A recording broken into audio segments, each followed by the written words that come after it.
The signal first came on a cold, silent night in deep space. Station Epsilon 9, orbiting the edge of the Empire's known territory, picked it up. It was a soft hum, repeating in strange patterns, not like anything the station had heard before. The crew at the listening post leaned in close, trying to figure it out. It wasn't a normal message.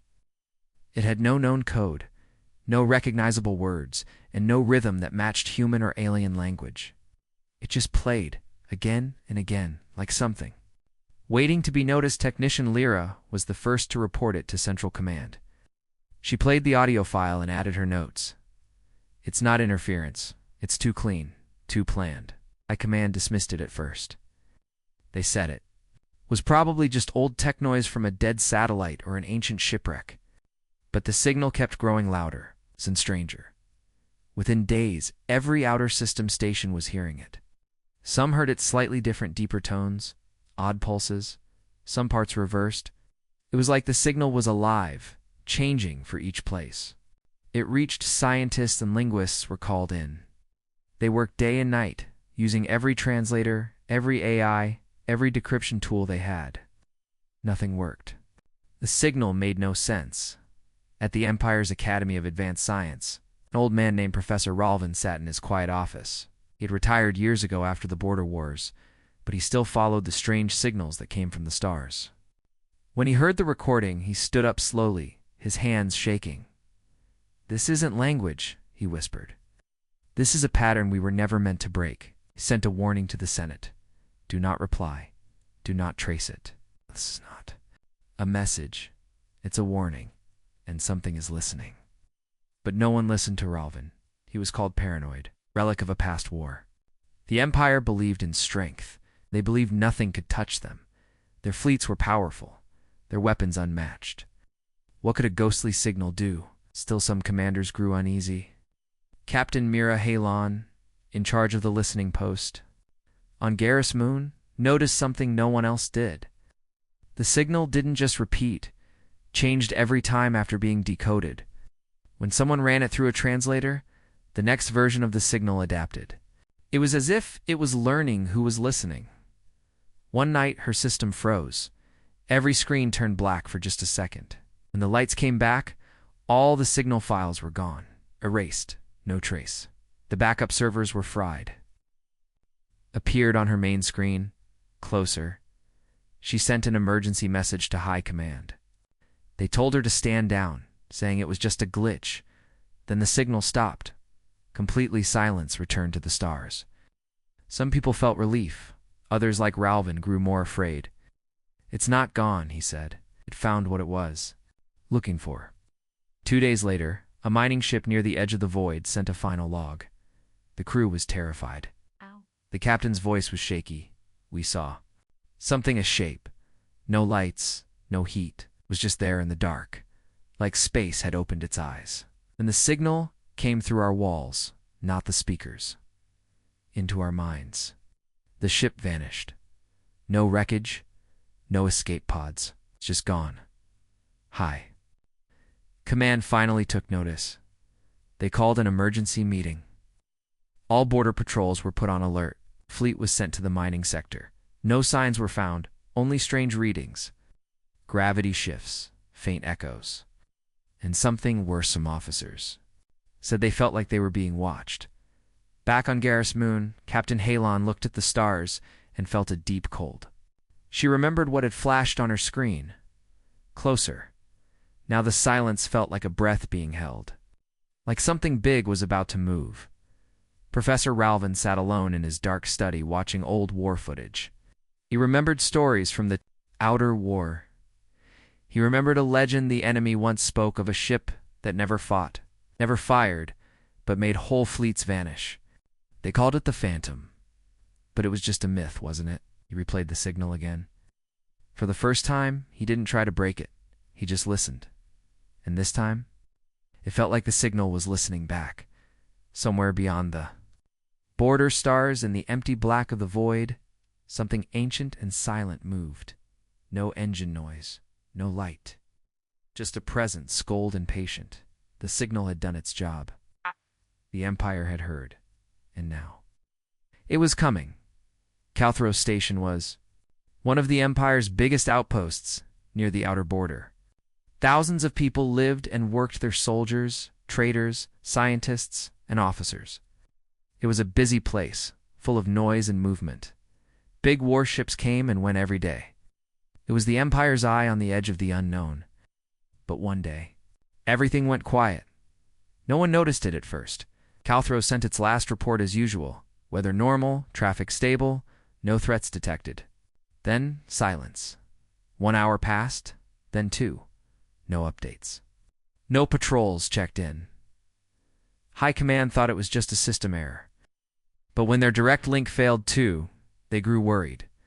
They sent a message to a nearby scout ship to check on the station. The scout, Drifter 7, reached Calthros in 6 hours. The ship circled the station slowly, sending live video back to command. Everyone watching the feed went cold. The station was still there, floating in perfect condition. No damage.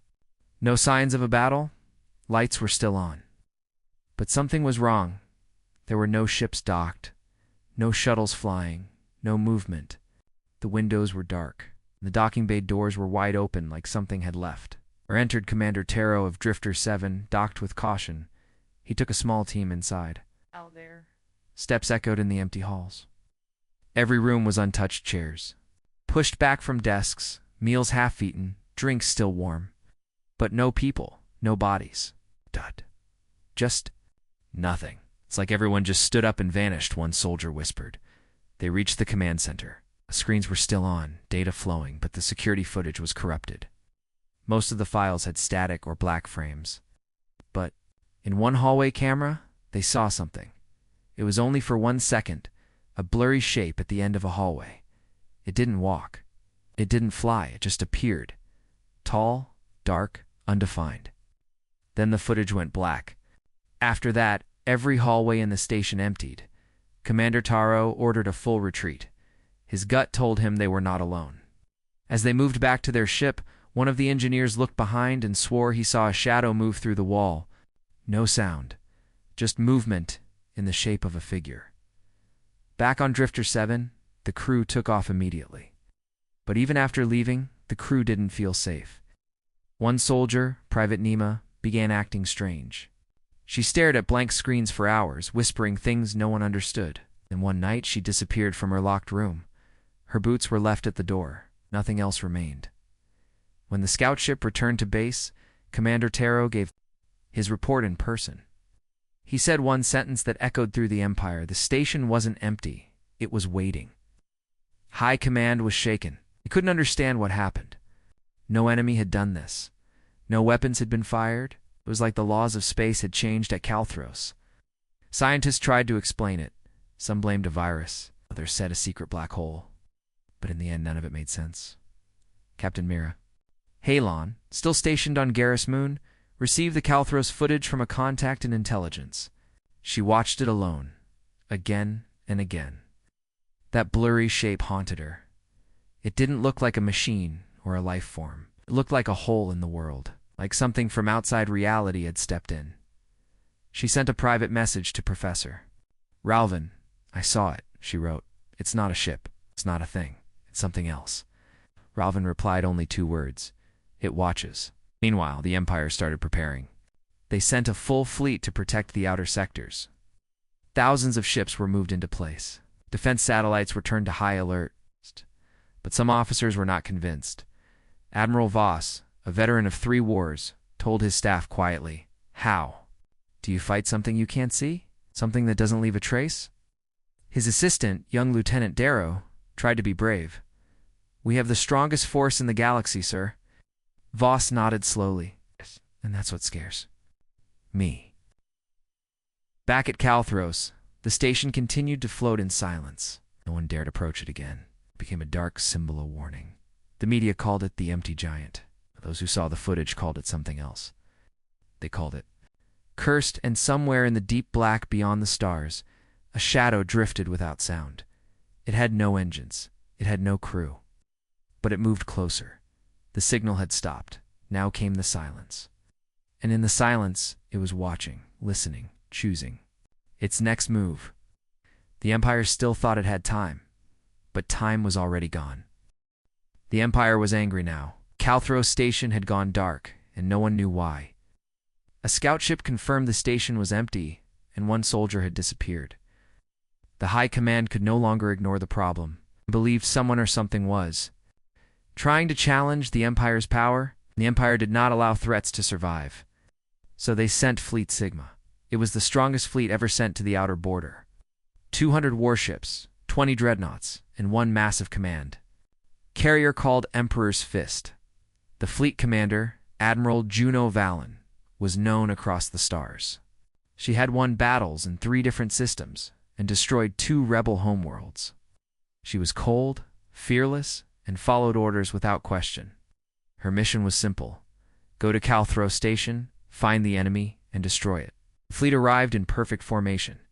From the bridge of Emperor's Fist, Admiral Vallon looked out at the black space in front of her. Calthro Station floated like a dead whale, silent and still. Nothing had changed. No lights.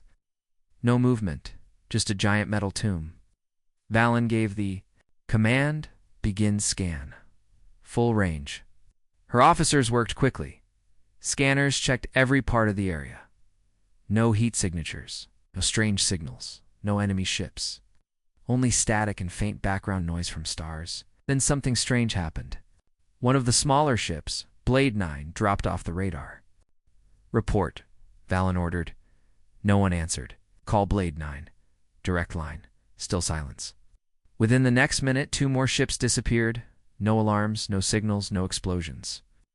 Just vanished like they were never there. Admiral Vallon stood still, her voice calm but hard. All ships activate emergency shields. Titan formation. No one moves alone. She had faced cloaked ships before. Pirates, raiders, rebels. But this was different. It didn't feel like a trick. It felt like a hand was reaching through space and pulling ships out of existence. Suddenly, the communications screen flashed. It wasn't a message. It wasn't a signal. It was black static. It covered every screen and every ship across the fleet. The sound was low, like breathing in reverse. Then one word appeared, one that none of them expected: found. Then everything returned to normal, except for the silence. 30 ships were gone. No wreckage, no escape pods, no life signs. Just gone. Panic started to spread. Younger officers shouted. Orders were repeated. Some captains broke formation, trying to escape. One dreadnought turned around and began charging its warp engine. Before it could jump, the ship cracked in half. No beam hit it. No missile touched it. It simply bent and tore open. The pieces floated apart slowly like paper in water. Saw it. Everyone felt the fear. Admiral Vallon clenched her jaw. She ordered all ships to lock weapons on Calthro Station. If it's hiding there, she said, we destroy it. The fleet fired together. Hundreds of beams of light and fire shot toward the dead station. Explosions lit up the black sky. Metal broke apart, pieces flying into space. Calthro Station burned bright, then turned to dust. Silence followed. They waited. Nothing came. No enemy. No return fire. No shadow. Just the stars. Admiral Vallon almost allowed herself to breathe again. Then the power went out. Across every ship. In the same moment. All engines failed. All lights went dark. The stars vanished. There was no sound. Only cold. Then, inside the command ship, one last voice broke the silence. A young officer named Jemmy screamed from her station. She pointed at the window. Right, everyone. Turned. Something massive moved outside. It wasn't a ship. It was too big, too quiet. It had no shape. It's just a shadow stretching across space, bending light around it like water. It didn't move like a machine. It moved like thought. Then one by one, the people inside the ships began to vanish. Not run, not die, vanish. Their seats were empty, their uniforms left behind. Admiral Vallon stood alone on the bridge. Her voice was steady. I see you, she said to the thing outside. The shadow paused. Valen smiled weakly. Then do it. And it did. Emperor's fist went dark.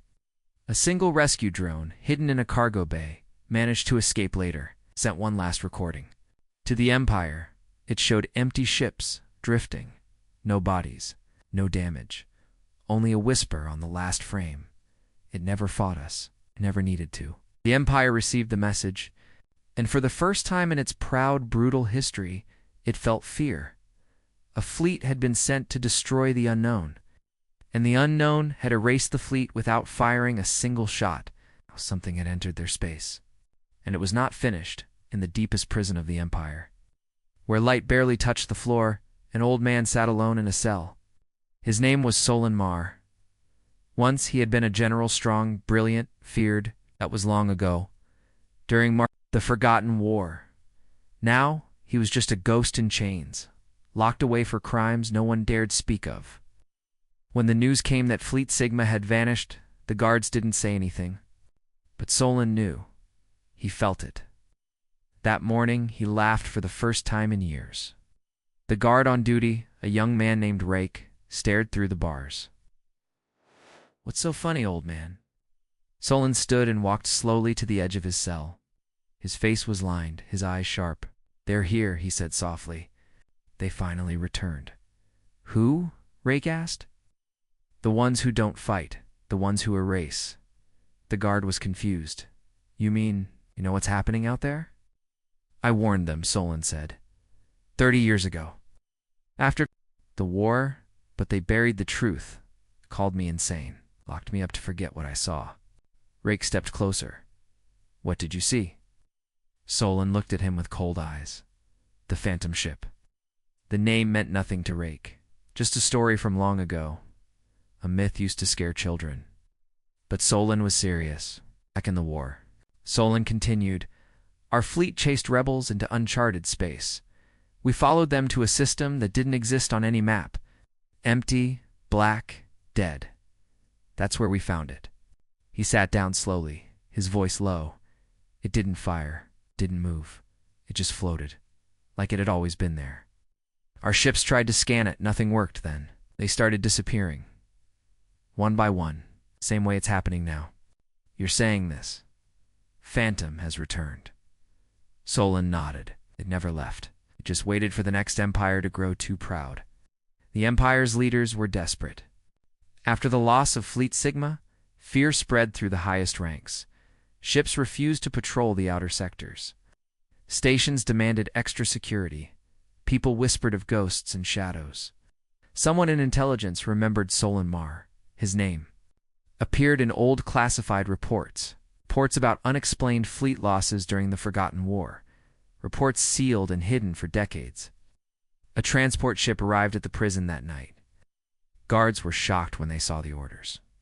"Release the prisoner." 2 black armored agents entered the cell. Solon Mar stood, calm and silent. "Looks like they finally believe," he said. He was taken to the capital under heavy guard, not as a prisoner, but as an advisor.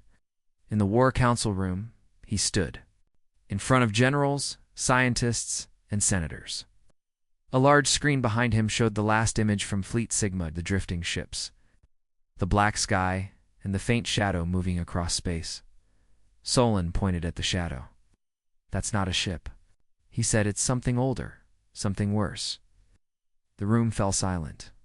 "What does it want?" someone asked. Solon shook his head. "It doesn't want anything. It doesn't care about territory or power. It erases. That's all. Finds civilizations that grow too proud and ends them." "Why?" Solon looked at him. "Because someone made it, a long time ago. A race we never met. Maybe they feared war. Maybe they feared empires. So they created this thing to destroy any force that reached too far. It's a balance, a punishment," you're saying. "It's not natural?" The general asked. "No, it's a machine. A mind. A ghost.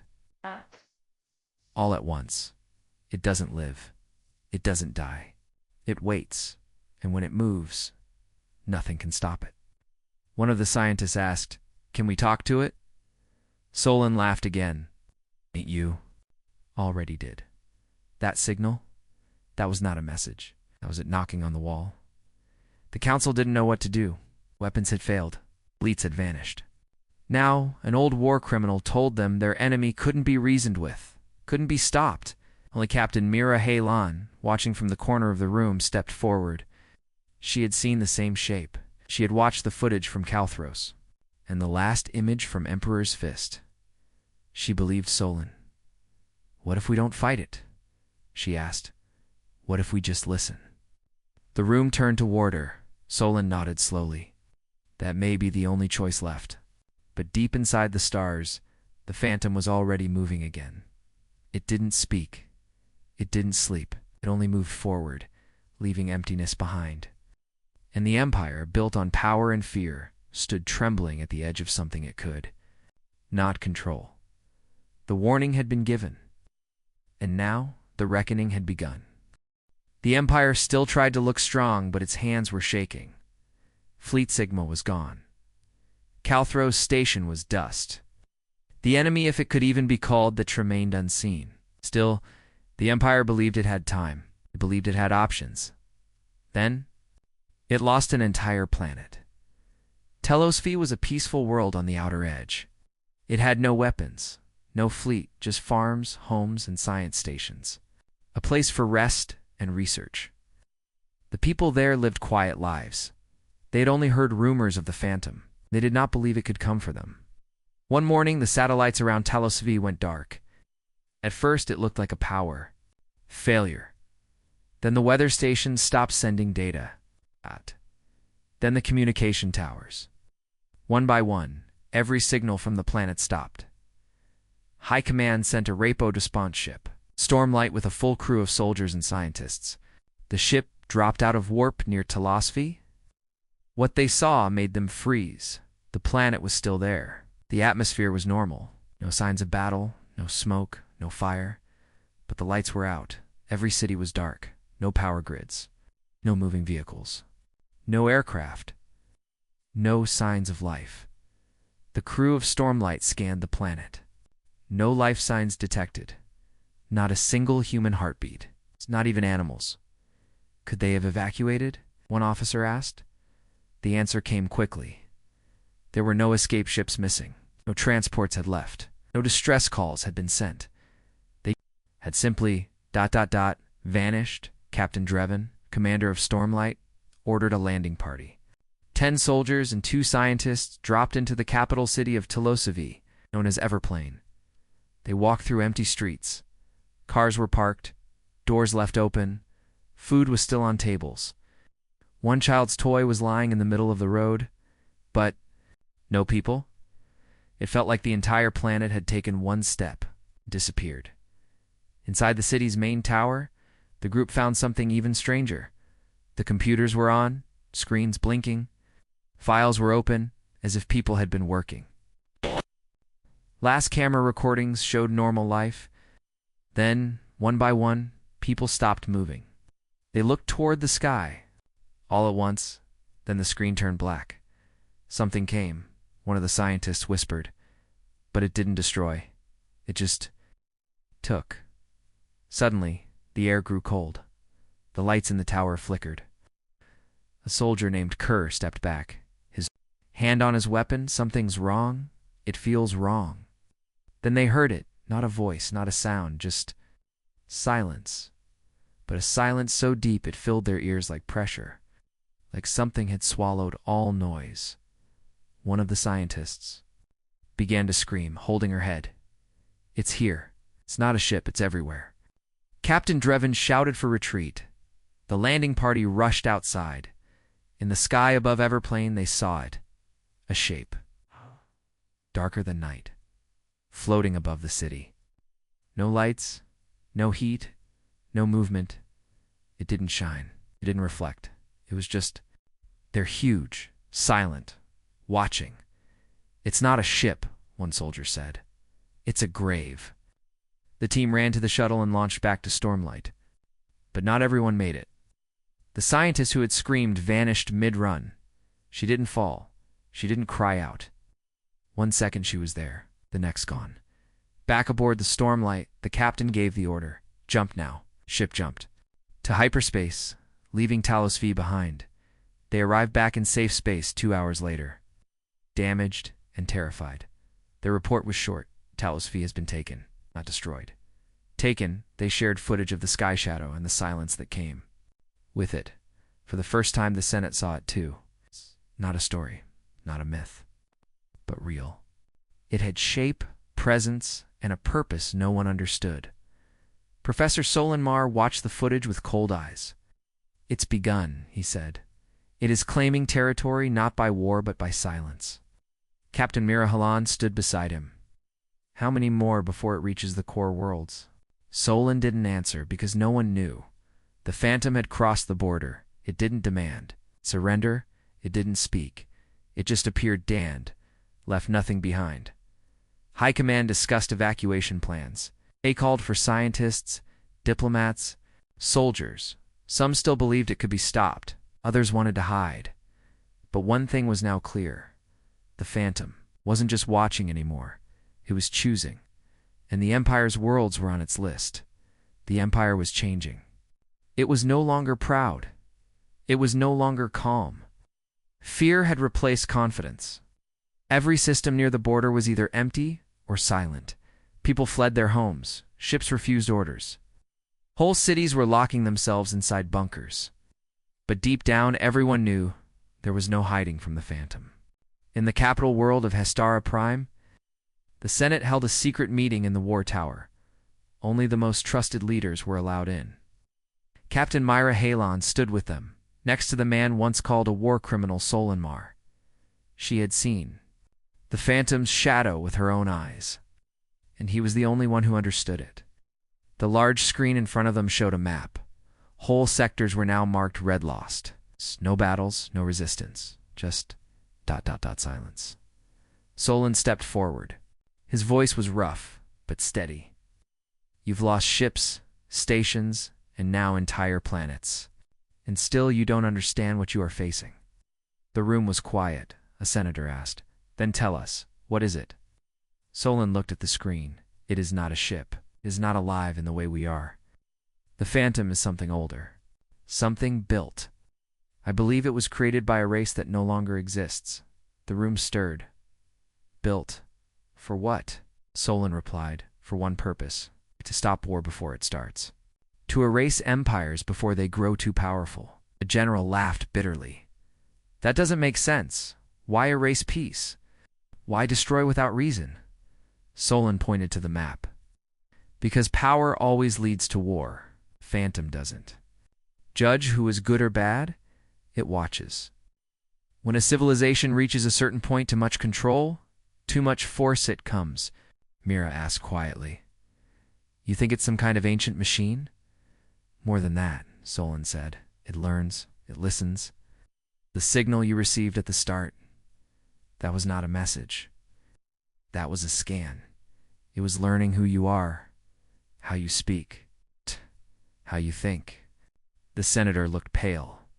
"We never even replied." "You didn't have to," Solon said. "You heard it. That was enough. It knew you were ready to be judged." The room went cold. Everyone understood what he meant. The Empire had passed. A line in something had noticed. "But what can we do?" another general asked. "We can't fight it. We can't hide. Is there a way to speak to it?" Solon looked toward Mira. She stepped forward. "Maybe." The room turned to her. She explained, "We've tried every weapon, every signal. We've sent soldiers. We've failed. Maybe it doesn't want power. Maybe it wants something else." Got a scientist from the back added, "What if we try human language? Something direct, something emotional. A message not from generals, but from people." The Senate approved the idea. Nothing else had worked. What did they have to lose? A special team was built. Writers, poets, linguists, no weapons, just words. They created a message not full of orders or logic, but a message of truth. It said, "We are afraid. We are not perfect, but we want peace. If you are listening, give us a sign." And the message was sent through every possible channel. Light waves, subspace, ancient frequencies, even Morse code. Then they waited. 1 hour passed. Nothing. 2 hours. Silence. Then just before the third hour, every screen across the empire flickered. The same black static appeared. Everyone froze. Then, slowly, a single image appeared on the screens. It showed a world, one of the lost planets Stelozovie. But now, it was glowing with blue light. Plants regrowing, cities rebuilt. No people, just peace. Then came the message. Not words, not speech, but a feeling. A single idea passed through every viewer's mind. Peace is the silence of power. Then the screens went black. The phantom didn't reply with threats. It replied with a vision, a world without empire, without rulers, just stillness, balance. The empire was shaken. Some called it hope. Others called it a warning. Solon said, "It showed us what happens when we disappear. Not death. Silence." Mira sat alone that night staring at the stars. She whispered, "It doesn't want to destroy us. It wants us to stop becoming something worse." But the question remained, was the message a chance to change, or a quiet goodbye? Because the phantom had not stopped moving, the capital world was next. The stars over Hestara primed, the empire's capital, were calm and beautiful. Cities glowed below like oceans of light. Billions of people went on with their lives, pretending the end wasn't near. But in their hearts, everyone knew the phantom was coming. The message it had sent, the vision of Talos V glowing in peace without people, spread through every screen, every home. Some called it a second chance. Others called it a warning. The Senate argued for days. Could the empire change fast enough? Could they stop being a force of power before something erased them? The phantom did not wait for votes. It arrived. Without sound, no alarms, no scans, no time. One night, a child looked up at the sky and pointed. "Mom, what's that?" There it was, a shape darker than the night itself, hanging over the planet, huge, quiet, not blocking the stars, but erasing them. It did nothing. It simply hovered. People screamed. Cities shut down. Air traffic froze. Military ships took positions around the planet. They aimed their weapons, but held fire. High Command had ordered no attack. For once the Empire had learned not to strike first. Admirals waited for a sign. But none came. Instead, leaders began disappearing. Not killed, not attacked. They simply vanished one by one. A senator in mid-speech. A general during a meeting. Even the supreme ruler herself gone from her throne, her robes left behind on the floor. Panic spread like fire. Power was vanishing. Not just people but systems. AI networks blinked off. Security codes failed. Armies stopped receiving orders. The entire command structure of the Empire fell apart in a single day, and still, Phantom did not speak. It never needed to. In the war tower, Captain Mira Hallen stood alone, watching the sky. She did not run. She did not hide. She only waited. Solon Mar stood beside her. His voice was quiet. This is what it does. It ends things not with violence, but with stillness. She looked at him. Is this mercy? Didn't answer. One by one, the cities below turned dark. Power grid shut down. Ships fell silent. Lights flickered and died. The Empire, without orders, without rulers, without fear, simply stopped being an empire. No one fired a shot. No one resisted because there was nothing to fight. At the final hour, across every screen on the planet, a message appeared. No voice. No language. It's just words. Simple, final. Pride ends not with a war, but with a whisper. Ash! Then the phantom vanished. Gone. No trace, no noise. The sky was empty again. The people of Hestara Prime came out of their homes, blinking into the silence. No. Rulers no empire, only each other. For the first time in generations, no one gave orders. No one demanded control. It was only quiet. Captain Myra walked through the empty halls of the war tower. She found an old pen. and wrote something on the wall. We were not conquered, we were corrected. Solanmar disappeared that night. No. One saw him leave. Some say the phantom took him too. Others say he walked away into the stars, his role complete. In the days that followed, the people began to speak again. Not with commands or fear, but with kindness, with questions, with care. They built not for power, but for peace. The empire never returned, and no one rebuilt the fleets, because they understood now. Somewhere beyond the stars, the phantom waited not to destroy but to watch, to remind, to whisper. And when the time came again for the next empire to grow too proud, it would return. Years passed, the empire no longer existed. Its fleets were gone, its rulers had vanished. But the people remained. They lived quieter lives now, no parades, no war speeches, no orders shouted from tall towers.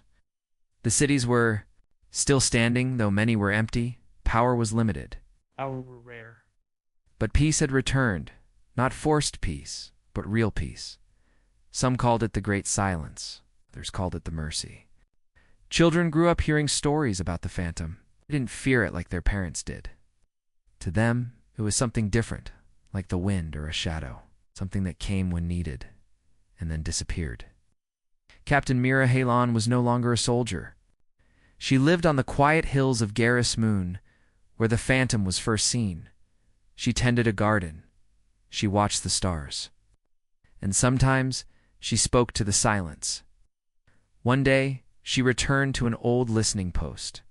It had been shut down for years, but the machine still worked. Slowly, carefully, she turned on the main receiver. Static filled the room, then a soft tone. It was not the old signal. It's not the warning. It was new, simple, steady, like a heartbeat. She recorded it and played it again. This time, she heard something else. It's not in her ears, but in her mind. A quiet voice. Not words, but meaning. You remembered she closed her eyes. A phantom was still out there, watching, waiting, but it had not returned to erase. It had returned to listen. Across the stars, small outposts lit up again. Not military bases, but learning stations. Humans sent out messages not of strength, but of stories, songs, questions, dreams. They had learned that not all things must be conquered. Some must be understood. On one of the lost planets, Stalos V trees grew again. Flowers bloomed. Strange animals never seen before walked the fields. No humans lived there anymore. But the world was alive. Drones still passed by the old cities, now covered in vines, and one drone sent a final image, a tall tower, standing alone, with a glowing mark on its side, a symbol of balance. The mark wasn't human. It wasn't alien. It was left by the phantom, like a signature on a quiet painting. Professor Solanmar was never seen again, but people remembered his words. They built a small monument for him. On the cliffs of Hestara Prime, on the stone they carved, to those who warned us. To those who listened, we did not fall. We changed. In deep space, ships from other species began to visit the former empire's worlds. They expected ruins, broken systems, chaos. But instead, they found calm people, open hands, and no weapons. The humans no longer wanted to rule. They wanted to understand. A few brave explorers began searching for the phantom. Not to fight, not to destroy, but to learn its origin, to ask why it was made, who made it, and if it was ever alone. Most never found anything. But one explorer, far beyond the edge of known space, sent a final message before their ship disappeared. The voice was quiet, peaceful. It's not alone. There are others watching, waiting. It's not to punish, but to guide. And then silence. But this time, silence wasn't fear. It was peace. The phantom had not ended the empire to destroy humanity. It had ended it to give them a chance to be better, to start again. And they had, not with war, but with a whisper. Somewhere deep in the black ocean of space, the phantom drifted once. More. No lights, no crew, just a presence. waiting for the next voice brave enough to speak kindly into the void. And maybe, just maybe, it would whisper back,